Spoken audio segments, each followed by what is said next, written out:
بسم اللہ الرحمن الرحیم نحمدہ ونصلی علی رسولہ الکریم اما بعد۔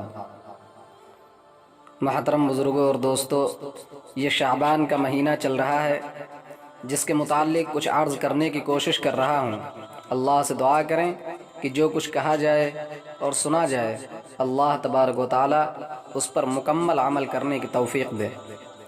شب برات میں بہت سے رسم و رواج اور خرافات ہمارے یہاں رائج ہیں، جس میں سے ایک حلوہ کی کھلی ہوئی بدعت ہے۔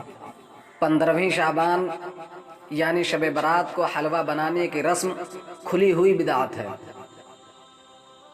قرآن و سنت اور سلف صالحین سے اس کا کوئی ثبوت نہیں، اور یہ دعویٰ کہ اس دن اور اس تاریخ کو پیغمبر علیہ السلام نے دندان مبارک شہید ہونے کی وجہ سے حلوہ نوش فرمایا تھا، تاریخی اعتبار سے قطعاً جھوٹ ہے، کیونکہ دندان مبارک کی شہادت کا واقعہ غزوہ احد میں پیش آیا تھا جو شوال 3 ہجری میں واقع ہوا۔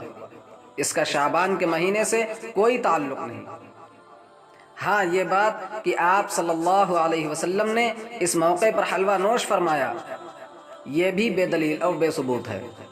دراصل اپنی من گھڑت بات کو لوگوں میں رائج کرنے کے لیے یہ جھوٹا افسانہ گھڑا گیا ہے۔ تمام مسلمانوں کو ایسی بدعات اور رسومات سے دور رہنے کی ضرورت ہے۔ 15 شعبان کا روزہ فرض اور واجب نہیں ہے بلکہ مستحب ہے، یعنی عام نفل روزوں سے اس کا ثواب کچھ زیادہ ہے۔ صرف ایک دن کا روزہ ہے۔ 15 شعبان کی رات میں نفل عبادت مثلا نمازیں، تلاوت قرآن پاک، درود شریف وغیرہ وغیرہ جس قدر ہو سکے پڑھا جائے۔ پوری رات جاگنا ضروری نہیں ہے۔ نیز اس رات میں پٹاخے جلانا ناجائز ہے۔ قبرستان جانے کو ضروری سمجھنا، قبرستان میں چراغاں کرنا، اگربتی موم بتی جلانا، یہ سب امور بدعت ہیں۔ حاصل یہ ہے کہ رات میں عبادت کرنا، دن میں روزہ رکھنا، اس کی فضیلت احادیث سے ثابت ہے، بس اسی کو کرنا چاہیے اور انفرادی طور پر کرنا چاہیے، اس کے لیے اجتماع کرنا ثابت نہیں ہے۔ شعبان کی 15ویں شب برات کہلاتی ہے، یعنی وہ رات جس میں مخلوق کو گناہوں سے بری کر دیا جاتا ہے۔ تقریباً 10 صحابہ کرام رضی اللہ تعالی عنہم اجمعین سے اس رات کے متعلق احادیث منقول ہیں۔ حضرت عائشہ صدیقہ رضی اللہ تعالی عنہا فرماتی ہیں کہ شعبان کی 15ویں شب کو میں نے نبی اکرم صلی اللہ علیہ وسلم کو اپنی آرام گاہ پر موجود نہ پایا تو تلاش میں نکلی، دیکھا کہ آپ جنت البقیع کے قبرستان میں موجود ہیں۔ پھر مجھ سے فرمایا کہ آج شعبان کی 15ویں رات ہے، اس رات میں اللہ سبحانہ و تعالی آسمان دنیا پر نزول فرماتا ہے اور قبیلہ بنو کلب کی بکریوں کے بالوں کی تعداد سے بھی زیادہ گنہگاروں کی بخشش فرماتا ہے۔ یہ قبیلہ بنی کلب عرب کا ایک قبیلہ ہے جو بکریوں اور بھیڑوں کو کثرت سے پالا کرتے تھے۔ اس بات کو سمجھانے کے لیے ان کی مثال دی گئی۔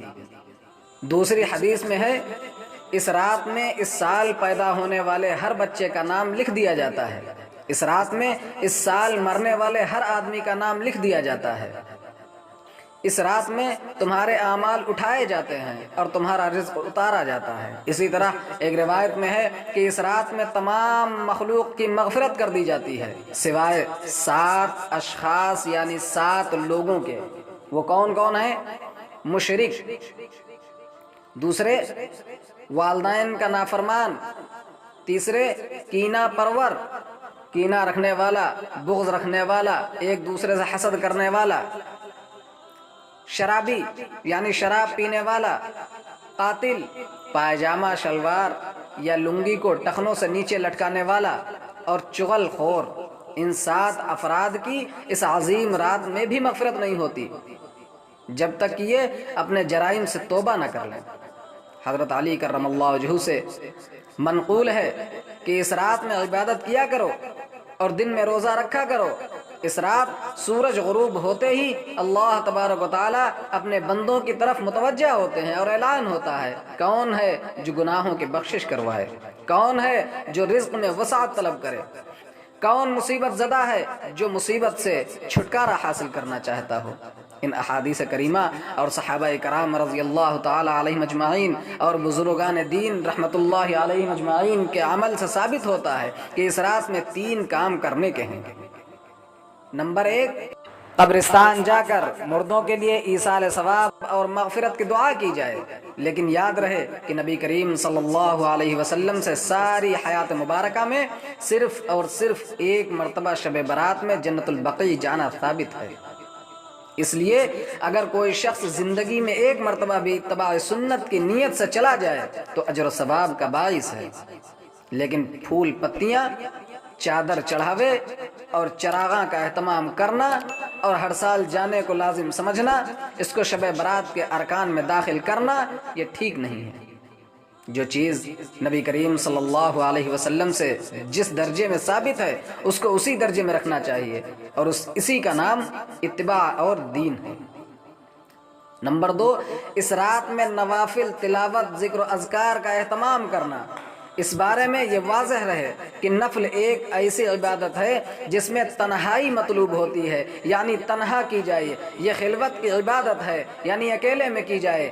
اس کے ذریعے انسان اللہ کا قرب حاصل کرتا ہے، یعنی اللہ کے قریب ہوتا ہے۔ لہٰذا نوافل وغیرہ تنہائی میں اپنے گھر میں ادا کرے۔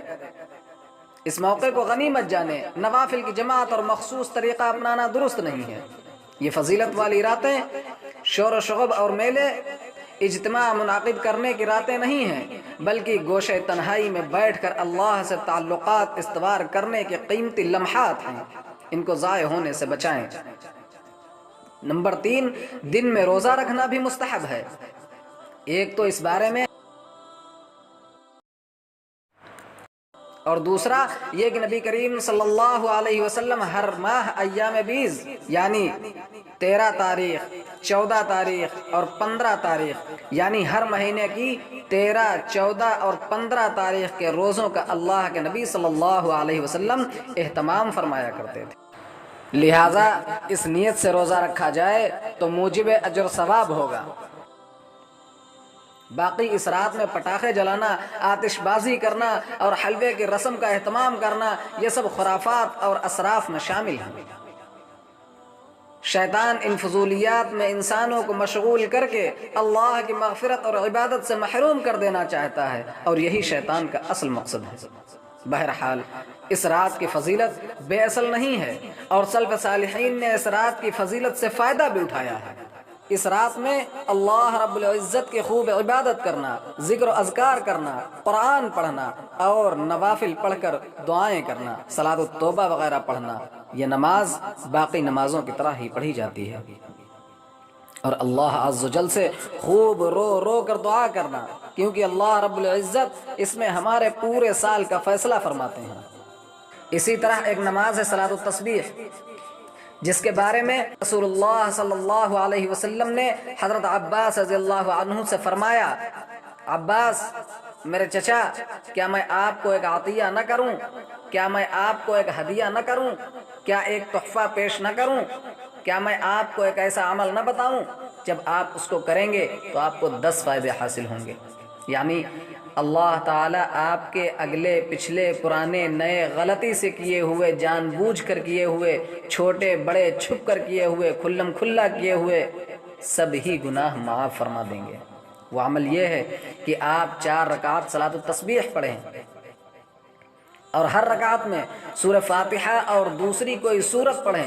جب آپ پہلی رکعت میں قرات سے فارغ ہو جائیں تو قیام ہی کی حالت میں رکوع سے پہلے سبحان اللہ والحمد للہ ولا الہ الا اللہ واللہ اکبر 15 مرتبہ کہیں، پھر رکوع کریں، اور رکوع میں بھی یہی کلمات 10 مرتبہ کہیں، پھر رکوع سے اٹھ کر قومہ میں بھی یہی کلمات 10 مرتبہ کہیں، پھر سجدے میں چلے جائیں اور اس میں بھی یہ کلمات 10 مرتبہ کہیں، پھر سجدے سے اٹھ کر جلسے میں بھی یہی کلمات 10 مرتبہ کہیں، پھر دوسرے سجدے میں بھی یہی کلمات 10 مرتبہ کہیں، پھر دوسرے سجدے کے بعد بھی کھڑے ہونے سے پہلے بیٹھے بیٹھے یہی کلمات 10 مرتبہ کہیں۔ 4 رکعت اسی طرح پڑھیں اور اس ترتیب سے ہر رکعت میں یہ کلمات 75 مرتبہ کہیں۔ میرے چچا، اگر آپ سے ہو سکے تو روزانہ یہ نماز 1 مرتبہ پڑھا کریں، اور اگر روزانہ نہ پڑھ سکیں تو ہر جمعہ کے دن پڑھ لیا کریں، اگر آپ یہ بھی نہ کر سکیں تو ہر مہینے میں 1 مرتبہ پڑھ لیا کریں، اگر یہ بھی نہ ہو سکے تو سال میں 1 مرتبہ پڑھ لیا کریں، اگر یہ بھی نہ ہو سکے تو زندگی میں 1 مرتبہ ہی پڑھ لیں۔